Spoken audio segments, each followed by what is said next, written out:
Saturday, December 18, 2004, in Boise, Idaho, a cross-denominational group of pastors gathered outside City Hall and sat at tables for 3 hours with checkbook in hand. The Treasure Valley Pastors Association proceeded to write checks to the city on behalf of those with unpaid parking tickets.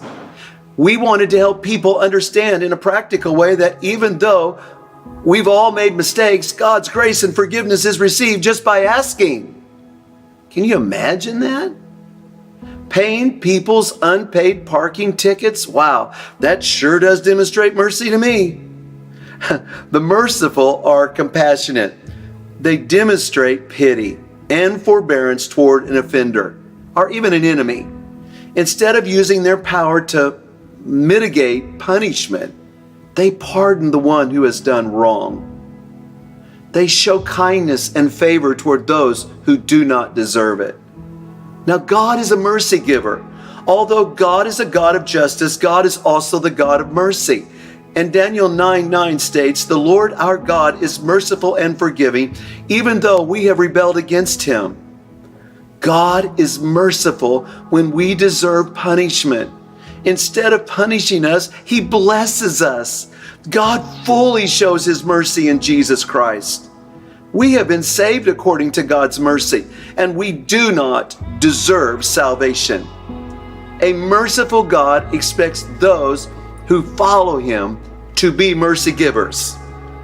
James 2 verse 12 says, "Speak and act as those who are going to be judged by the law that gives freedom, because judgment without mercy will be shown to anyone who has not been merciful."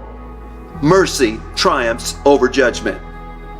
We must be mercy givers, folks. God in the final judgment will judge the unmerciful without mercy.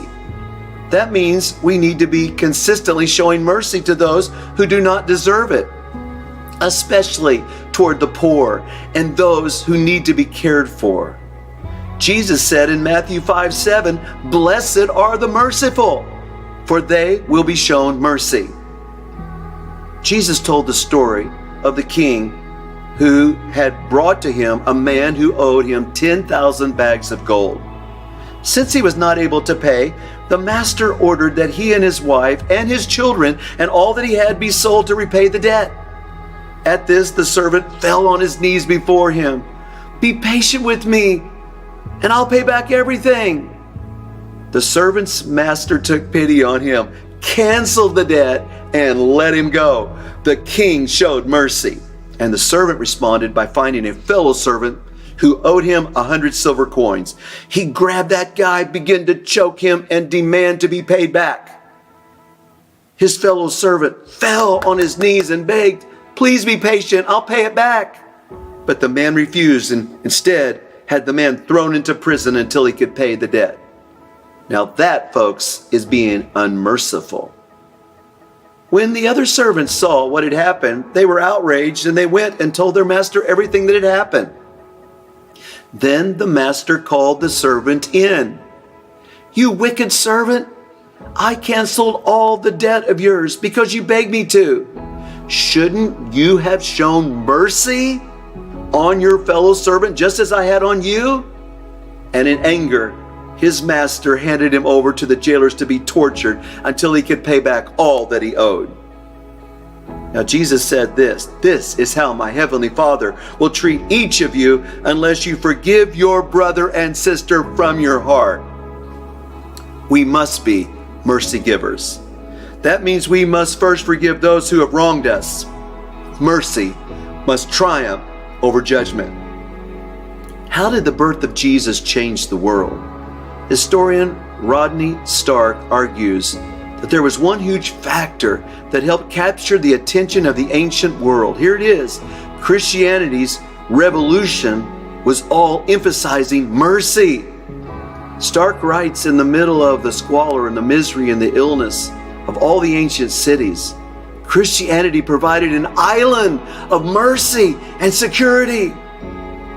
So Christianity is all about mercy, and you need to be a mercy giver. There's a story told about a mother who came to Napoleon on behalf of her son, who was about to be executed. And the mother asked the ruler to issue a pardon on behalf of her son. But Napoleon pointed out that it was the man's second offense and justice demanded death. "I don't ask for justice," the woman replied. "I plead for mercy." The emperor objected, "But your son doesn't deserve mercy." "Sir," the mother replied, "it would not be mercy if he deserved it, and mercy is all I ask." And the emperor granted her son pardon. Be a mercy giver. And by the way, you'll be glad on Judgment Day.